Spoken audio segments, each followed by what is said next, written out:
And that's right, everybody. Welcome back once again to another edition of the Best Seat in the House podcast, what we like to call the Better Late Than Never episode of Best Seat in the House podcast. As unfortunately, we usually record this on Wednesday evenings. We're doing this on Friday. As you can tell, I look and I sound terrible because I've been battling the flu for the last couple of days. So excuse me if I am not projecting too well, but fighting through it as always. As we have said in the past, the Cal Ripken of the Best Seat in the House podcast show, my co-host Daniel Bobo Curlin is with us today. And Dan, how you doing today, buddy? I'm doing good, and for one thing, I gotta say, I've seen this before. Yeah, exactly, man. So it's that type of year. It's that time of year right now where everybody is either coughing or sneezing with something. So we all have our cross to bear. I'm fighting through it on this one, but in this episode today, Dan, we got a lot to get into because this has been a very active week. Obviously, right now, spring training baseball is in full effect.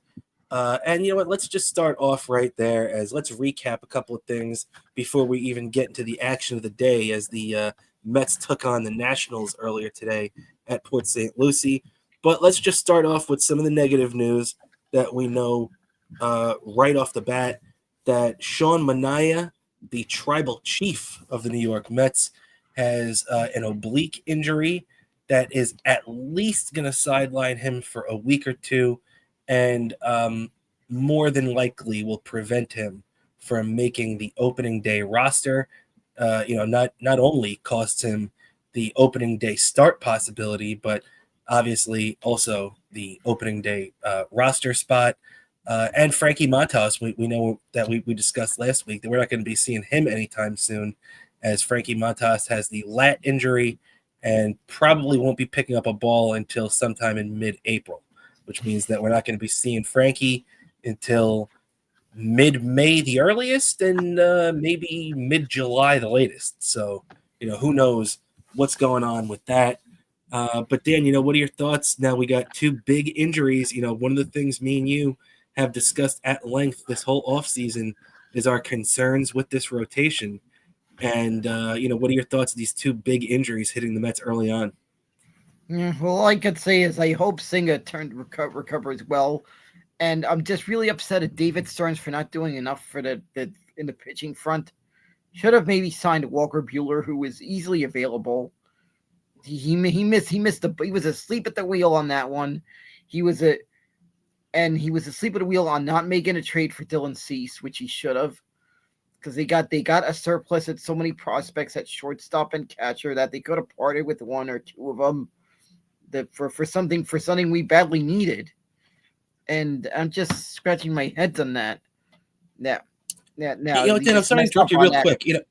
Instead of Dylan Cease, too, I had my eye on one guy the Mets were talking about earlier this offseason, the righty from the Seattle Mariners. I forget. I can't think of his name right now. I'm in a brain fog, but I'll look it up right now. But there were a couple of things over there where the Mets easily could have gone out and picked up a guy, because one of the reasons that you don't want to make a trade like that right now for a guy like Dylan Cease is because you're giving up prospects for a guy who could walk at the end of the year. The guy I was thinking about was Luis Castillo, the former Cincinnati Red, who's under contract for the next 3 years. I'm surprised the Mets didn't go after a guy like that. Then you don't have to worry about him walking at the end of the year, Yeah, I think that's one that they could have gone up with, and he has a history of throwing a lot of innings that could have handled the workload. Like I feel like, of course, the dumpster Dave messed up on the pitching front last year, and it shows he messed up on the pitching front last year because we were stuck with we ended up being stuck with pitchers that weren't used to like throwing that many innings, and it pretty much showed right there with that Sean Manaea injury. Yeah, it's true, man. I was hoping that this was not going to happen with the fact this guy that we relied on heavily 3 Yeah, and yeah. four starters, and that's exactly what happened. Now, what is your view of the Mania injury? Because let's be honest, it could be very, very minor, where he goes out there and misses maybe, one or two early starts in the rotation, and by April 15th he joins the Mets. But for you, where are you hitting the panic button? For me, the day I have circled for this is St. Patrick's Day. If we're not starting to see Sean Mania out on the fields, starting to get ready and everything um, by St. Patrick's Day, then I'm going to start thinking that we're not going to be seeing Mania until at least May. Yeah, And if it's going to be a month without him, that's going to be a lot. yeah, exactly. I'm literally I'm gonna hit the panic button then and I would also hit the panic button if he's not back by May. Well, that's true too. That's true too. If it's May 1st and we still haven't seen Sean Manaea at the major league level yet, the Mets are in big trouble. And Yeah, that just highlights the guys that we talked about too last year. Dan, they brought in Paul Blackburn late in the year at the deadline, and he ended up getting hurt at the end of the year. But Paul Blackburn, in a lot of the ways you're going to look at the Mets rotation now, is going to end up being their number 4 or 5 starter at this point, and that's kind of scary. I mean, Paul Blackburn was supposed to be a depth guy along with Griffin Canning, who had a 5 ERA last year, and those two guys right now could be filling out the bottom 2 spots in the Mets rotation. Now, I feel a lot better about Paul Blackburn than I do Griffin Canning, but gee, man, you go from having, feeling pretty good about your rotation to now hoping that Griffin Canning can get you innings out of the bottom half of your rotation. That's a little scary.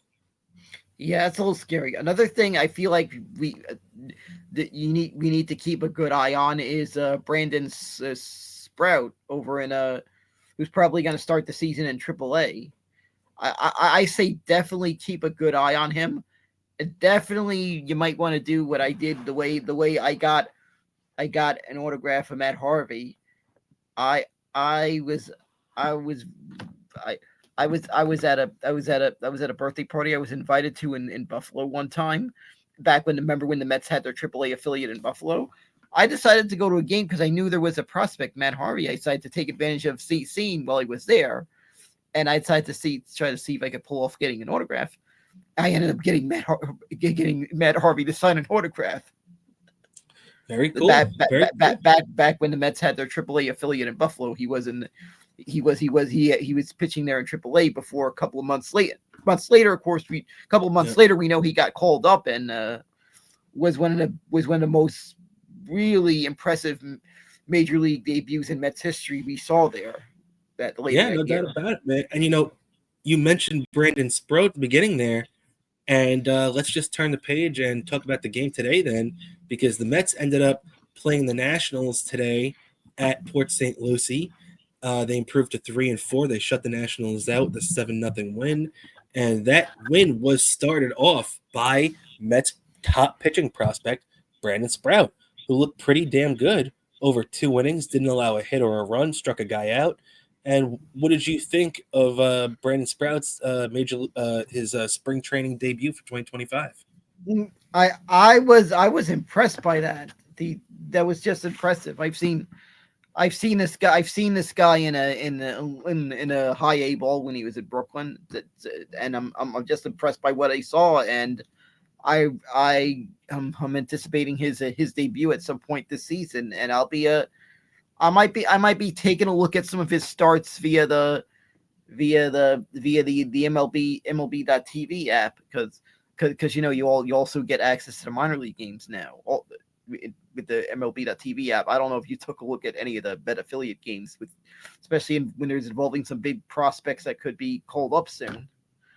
Oh yeah, man, that's always one of the fun things to do is follow the prospects, and you know what's it called? You're absolutely right about that. Also, a couple of other cool things that happened in this game today. Juan Soto smacked his second home run of the spring, and Dan, it is just gonna be so Yeah. fun to watch this guy, right? Yep, exactly. I could tell Jerry Seinfeld, me who was in the stands, was anticipating the season, and I got to get credit. I did not expect you'd see a big A-list celebrity attending an entire spring training game, let alone seeing an A-lister in a spring training game. Just was totally surprised. That was surprising because especially when those spring training stadiums don't usually have those kind of seating areas kind of set up for those kind of attendees. But he showed up there, and that I got to give credit to that, and I'm looking forward to that, and I just hope Juan Soto saves some of that for the season.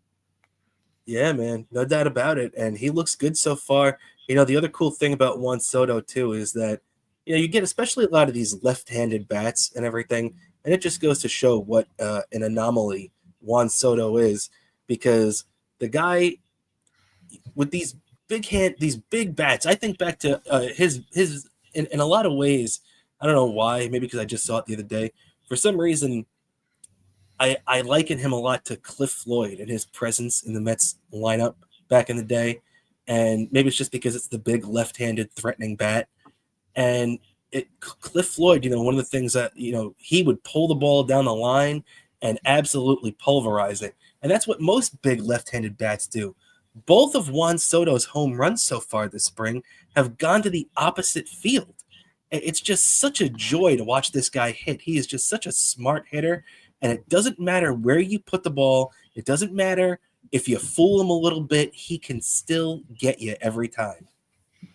Yep, exactly. That's exactly what I have a feeling. I also got to say when a I mean, Cliff Floyd's also one of you mentioned Cliff Floyd. That guy is one of the nicest ball players I met, and I remember that game when we clinched the division in 2006.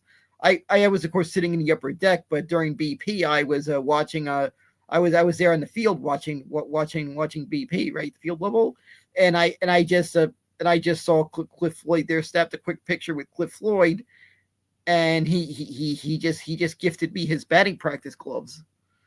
That's awesome. Wow, Yeah, yeah, Cliff. yeah, Yeah, yeah, yeah, yeah, yeah. And he said to me, I say, good luck. I'm hoping you guys clinch tonight. And he says, don't worry, you're gonna get to see us. He said, you're gonna get to see us clinch in person tonight. He said, like that's awesome, he man. just knew they were gonna win this game, and that's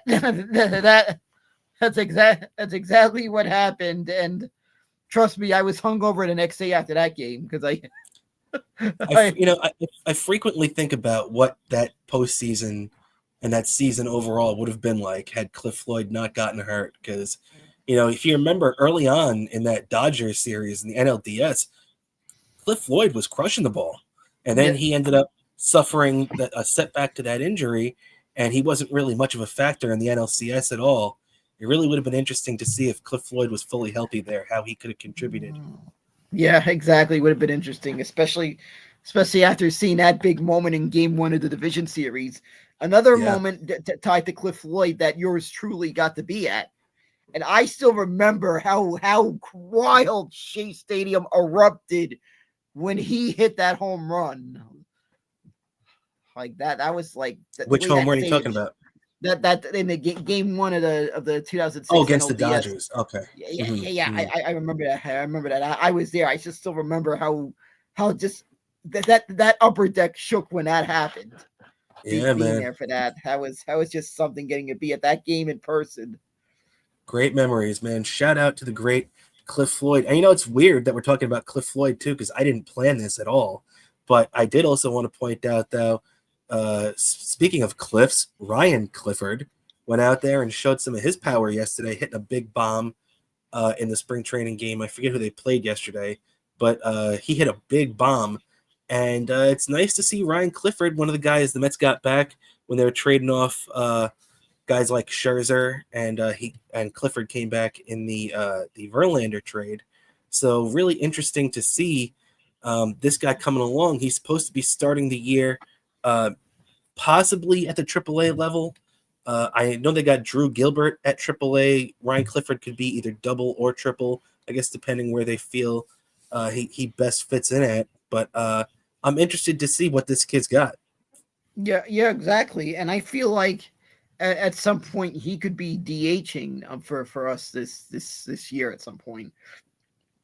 That would be really cool And to see.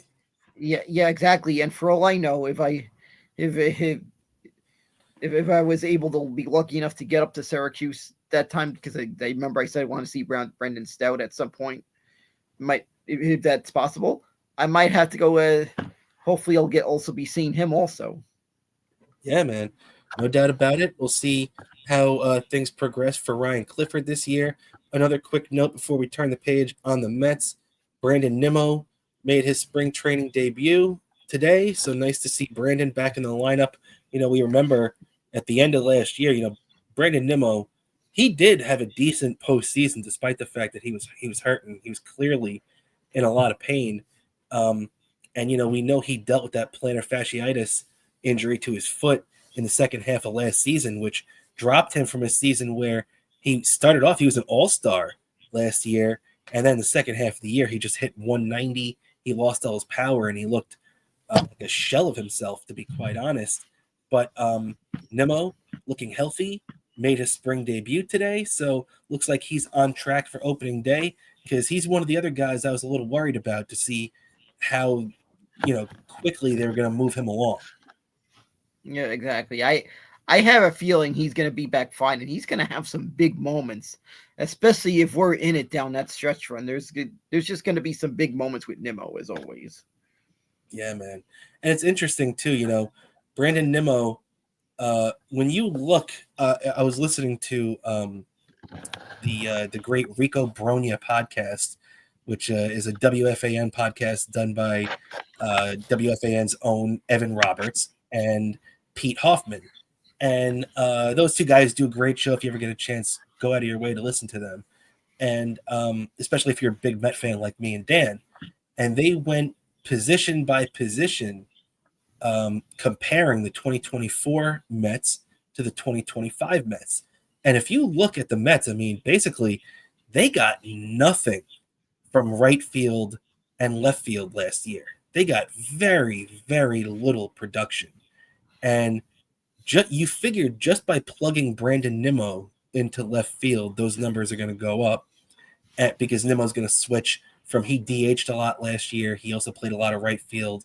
But to be honest, the guy that played the most right field last year was Tyrone Taylor. Tyrone Taylor played 130 games in right field last year. And by taking Brandon Nimmo, moving him over to left field, and obviously putting Juan Soto into that right field spot, man, Mets are going to be way ahead of the game when it comes to any production they got from their outfield last year. Yeah, exactly. I expect a lot of run production for the outfield this year, and Yeah. I'm just anticipating this already. Opening day can't come soon enough. And I can tell you that the weather we got today, when I went out and stuff today, as I'm walking home from work and when I'm walking Mr. Maloon again, I feel like that weather, if that's the weather we're getting the Mets on the Mets home opener on April 4th, I will be satisfied with that weather. Yeah, man, no doubt about it. I was out for a couple of minutes earlier just trying to get some fresh air with my dog Murphy in the backyard before. And it's true. The the temperature and the weather that we got today would be ideal for an opening day game. Oddly enough, this year it's opening day against the Blue Jays at Citi Field, and the Mets open up the season in Houston. So very odd. But before we can get to that, the first two games in March have to start. Have to come up this weekend as the Mets be playing a couple of American League East teams as they travel to Port Charlotte to face the Tampa Bay Lightning, and they travel to Fort Myers to take on the Boston Red Sox. What are you saying, Dan? I think you meant the Tampa Bay Rays. You had a little Rich Voss moment there. What did I say? You said Tampa Bay Lightning.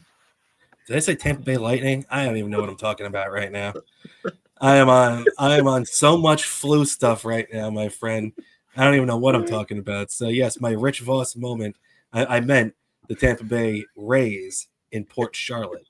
Uh, and speaking of the American League East, though, the Yankees will be playing tonight against the Blue Jays at 6:35, starting in just a little bit over an hour as we're recording this right here on Friday evening. And Gerrit Cole will be making his spring training debut. And Dan, you know just as well as I do that, we're talking about the injuries to the top of the Mets staff right now. Well, Gerrit Cole is as important as Sean Manaea is to the Mets. Gerrit Cole is like 10 times more important to the Yankees than that right now. Although the Yankees rotation is pretty damn good with Max Fried and Carlos Rodon coming in behind him. But the importance of Gerrit Cole in that Yankees rotation can't be, downplayed, right? Yeah, exactly. That can't be downplayed. Whatever Gerrit Cole's status, the Yankees are only going to be as good as many starts as he can make. That's gonna be one of the things that's gonna be playing a big factor is the amount of starts that he's making. Yeah, the Yankees lucked out with how bad the American League was last year. And let's not forget, the American League was atrocious last year. I think a lot of people will focus on the fact that the American League Central had a couple of teams make the playoffs with the Tigers and the Royals, the Guardians, and everything, but also you have to factor in that the Detroit Tigers were the worst team in the history of baseball last year, and that a lot of the teams in the division just got to beat up on them all year.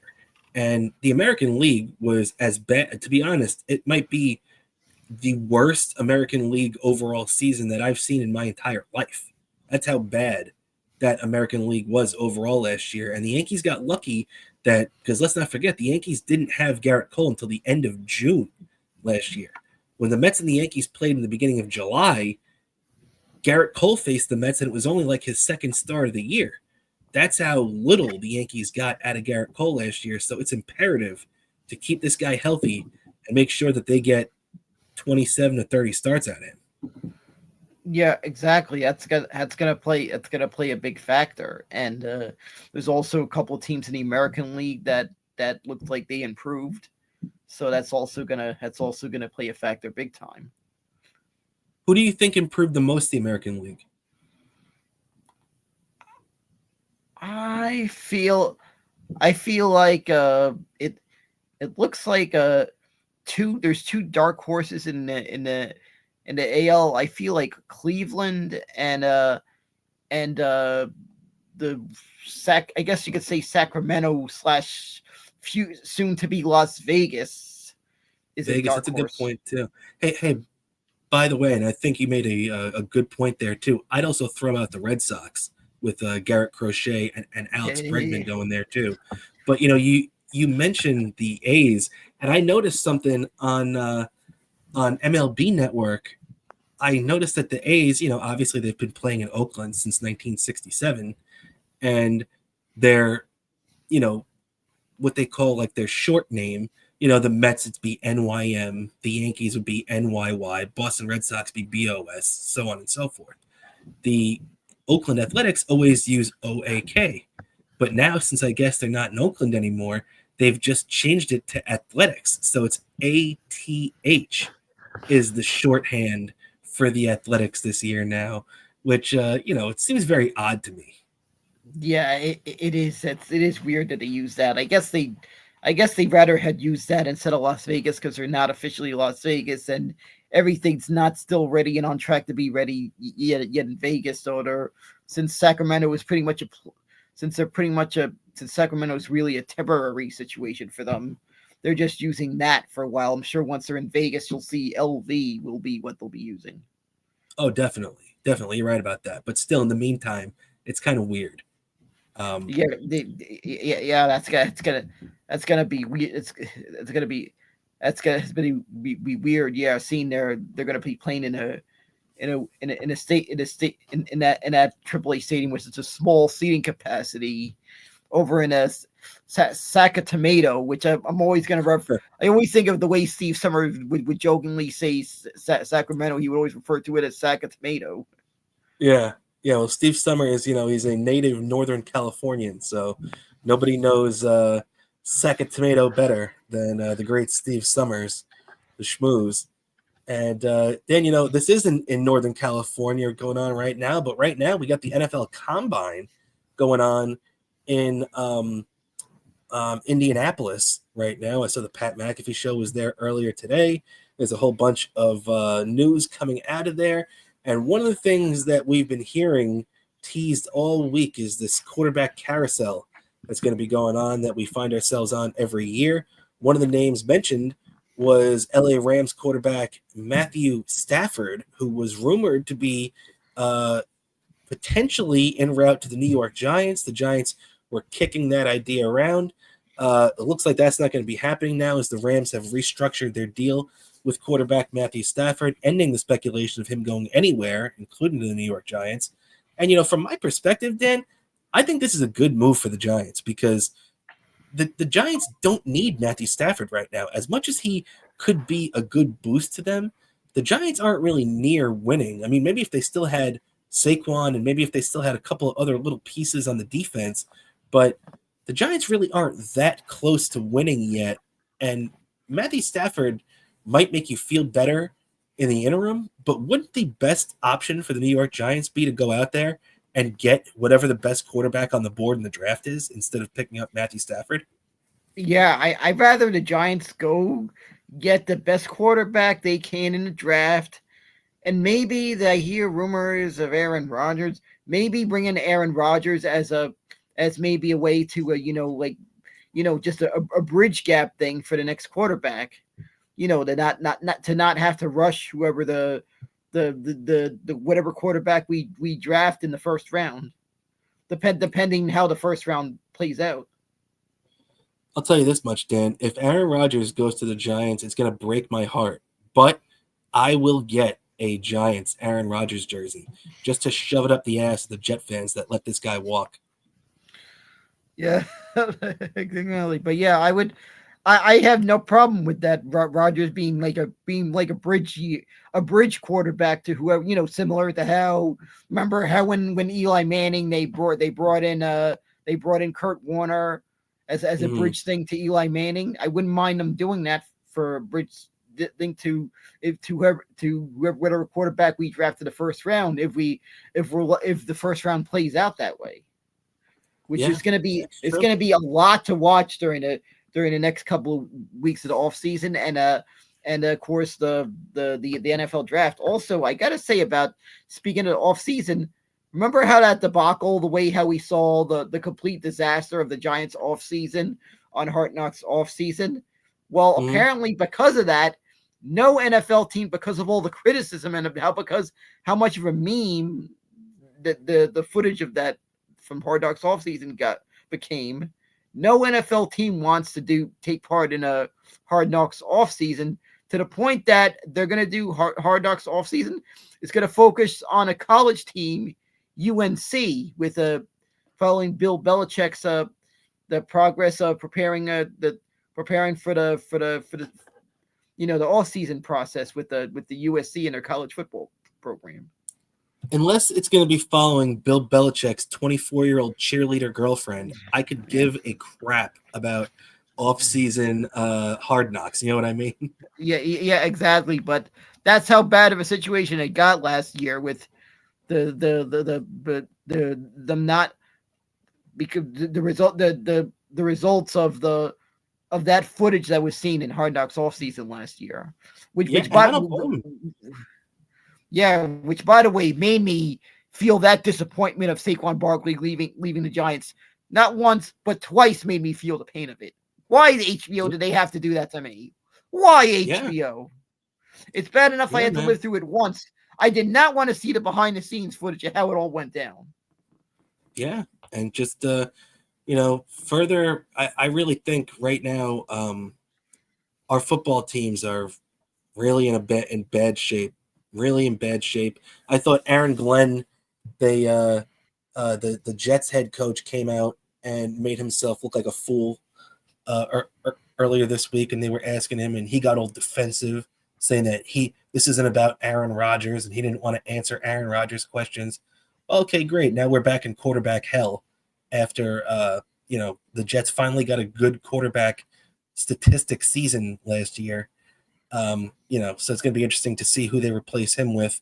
Also, interesting things from ownership where Jets ownership, I didn't see what the Giants got. I remember hearing, I think it was maybe somewhere around a C that they gave Giants ownership. Jets ownership got a F from their players, and this is the Players Association interviewing the players on each team and asking the players to give ownership of that team a grade for how they performed in the previous season. Woody Johnson got an F. What do you think about that, Dan?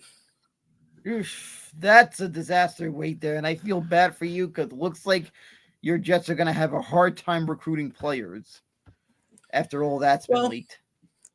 I don't know if they're going to have a hard time recruiting players because right now they can play off the fact that Woody is removed from the situation. But I got to tell you, I don't really care if they have trouble recruiting players or not because I don't trust the guys making the picks. I think Aaron Glenn has already failed multiple tests that were placed in front of him over the last month. And this guy, Darren Muji, I don't know what Jet fan, the new GM, I don't know what Jet fan would trust that guy either. So it's going to be real interesting. We got the NFL free agency starting in a week or two. So things are going to start heating up in the NFL real quick, man. And speaking of these deadlines, too, we got the NHL trade deadline coming up next Friday, a week from today. And we got some Rangers news to talk about right now. Is the Rangers on Tuesday throttled the Islanders 5-1 at UBS Arena. Really great performance from Igor Shesterkin, as the Rangers did get outshot in that game pretty handily, but the Rangers made the most of their shots. And what did you think of this really awesome performance by the Rangers, Dan? That was such a feel good win. I mean, I was loving laughing at all the at my under-fan cousin after that game. But I do have to say that game felt like a loss with Foxy being out for who knows how long. Yeah, Fox got banged up in that game. Keandre Miller also got banged up in that game, but it looks like Keandre avoided long-term injury turmoil as we found out that Adam Fox, after that game, the Rangers' young star defenseman will be going to IR. They said that it's not a season-ending injury, which is good news. But the thing that sucks is that, that it's basically guaranteed at this point that we won't be seeing Adam Fox in March, in my opinion. I don't think we're going to be seeing Adam Fox in March. Maybe we'll be seeing him at some point the first week or two of April, or unfortunately, I really hope this isn't the case either, that it extends into the playoffs. So, which the Rangers are fighting to even make right now. Yeah. Exactly. I hope it's a situation where we at least see Aaron Rodgers return still during the regular season.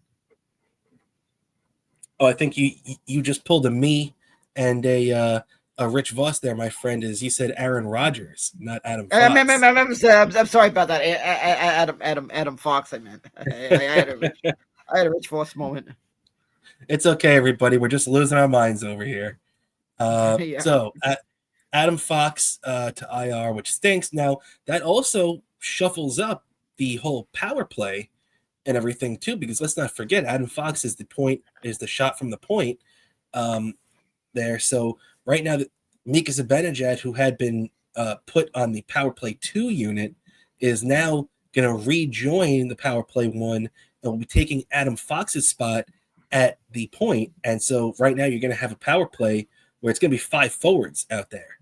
And, the Rangers have done that in the past, but it's not something you really like to do. That you usually like to at least have one defenseman out there.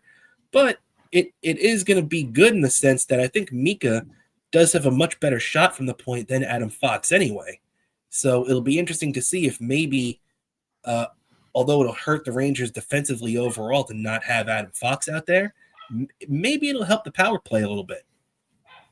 Yeah, exactly. So I feel like it'll help us a little bit. We'll see how it goes over the course of the season. And I'm just fingers crossed we make it. It's going to be a nerve-wracking last couple of weeks of the season. No doubt about it, man. No doubt about it. And as I said before, we're a week away from the trade deadline, and this Rangers roster could look pretty different a week from today, as we're talking about three guys that have been regulars on this team. I know VC was out for an extended period of time for a little while, but VC's back in there right now with the injuries, and VC's a guy that was, basically played every game last year, but it looks like Ryan Lindgren, Riley Smith, and Jimmy Vesey, who are all on the walk year of their contract, all could be moved. I know they brought up Brandon Othman, who looked pretty good in limited time the other night against the Islanders.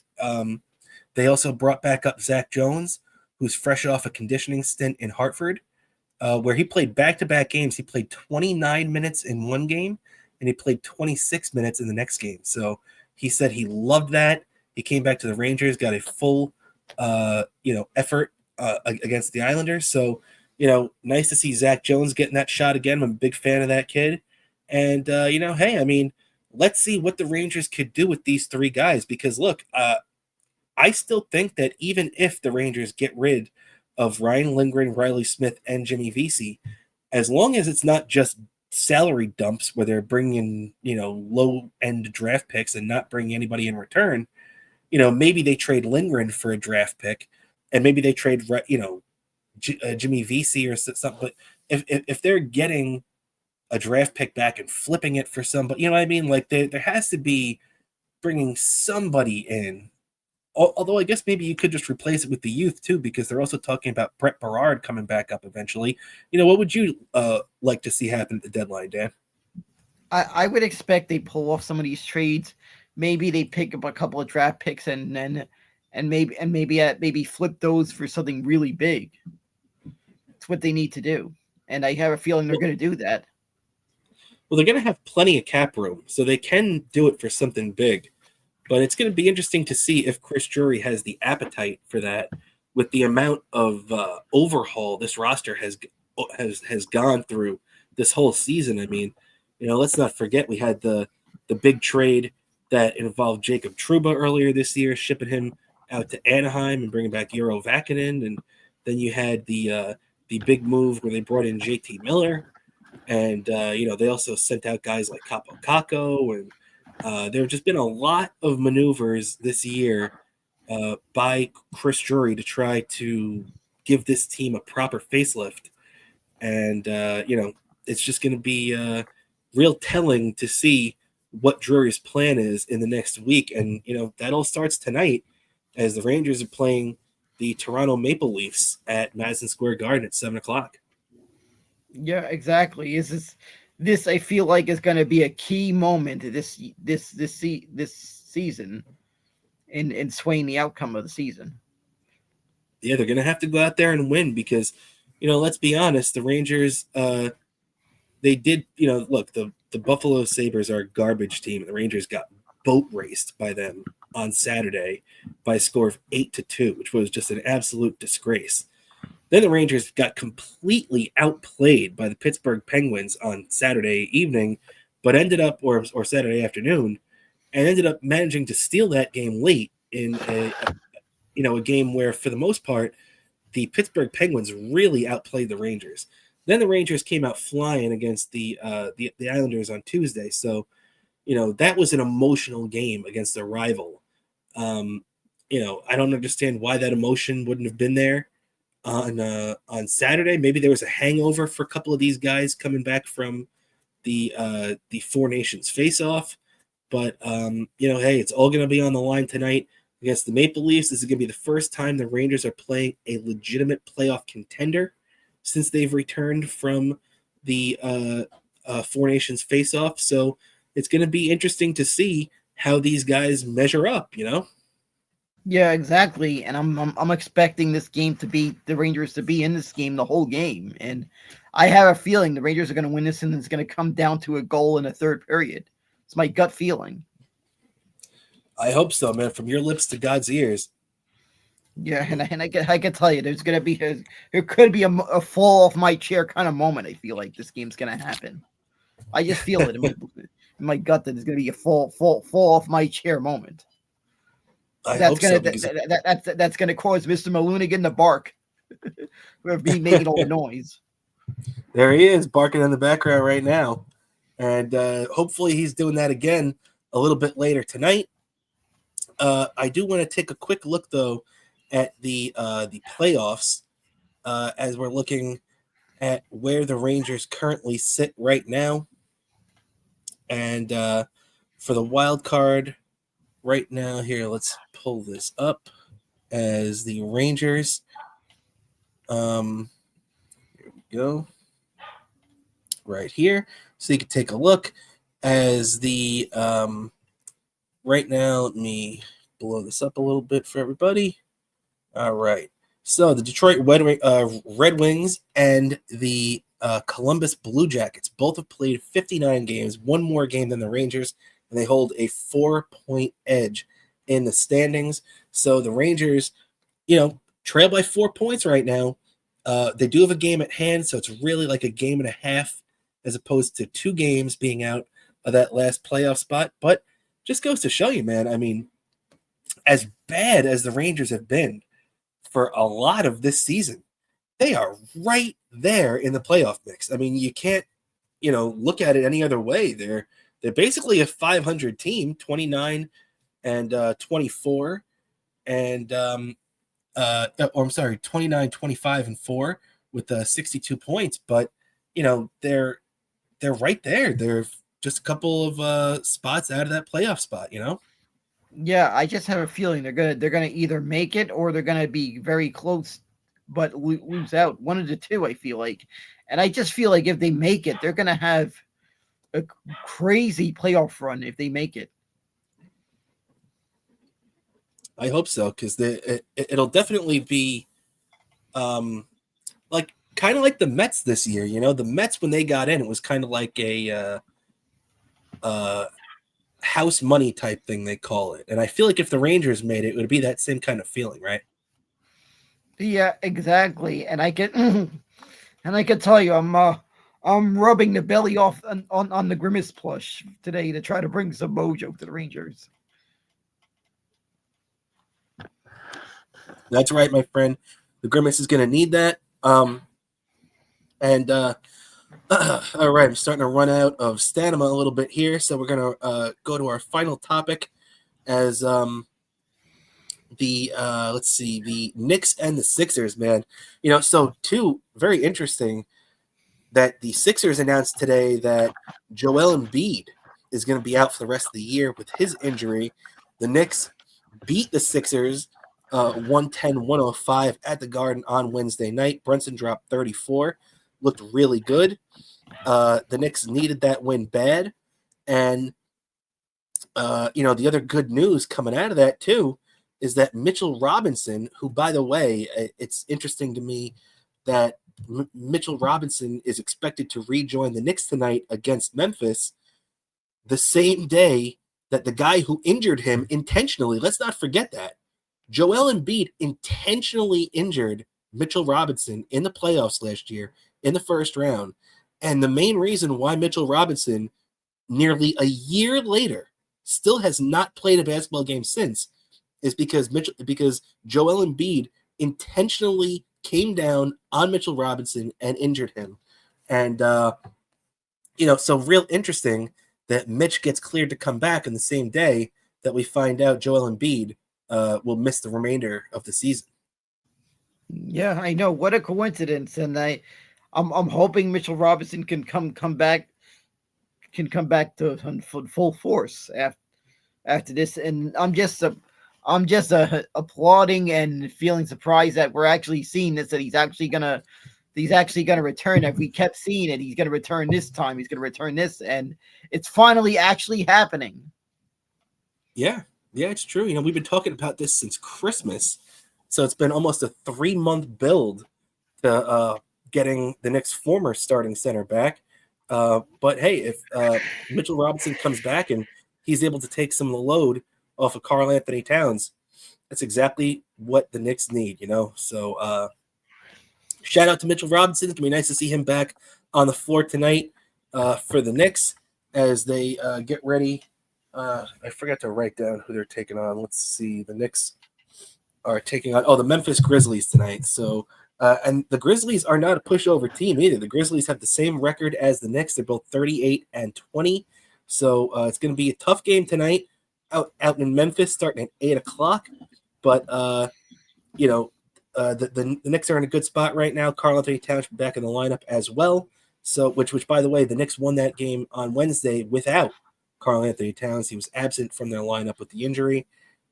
He's always a little bit banged up, so the Knicks try to manage that by giving him days here and there, which they've done a good job with this year and not going overboard with. Right, Dan? What do you think about the management of Karl Anthony Towns? They've done a good job managing it that I feel like he'll have enough left in the tank for the playoffs, I feel like. And I'm expecting a big thing. I'm expecting me making a lot of noise today, being the fact that I'm going to be doing a little, of course, as always, with the Knicks and Rangers, when I got two of my teams playing at the same time, I do a little two-screen action. So there's going to be a little bit of a two-screen action going on in my house. Absolutely. It's going to be a two-screen night, everybody. And I think on that note, that's just about going to do it for us here tonight. We appreciate everybody for hanging out with us and being patient, as it took me a couple of days to pull myself together to even look this bad to be for the show tonight. So thanks everybody for hanging out with us. Dan, before we get out of here, do you have anything to plug for yourself?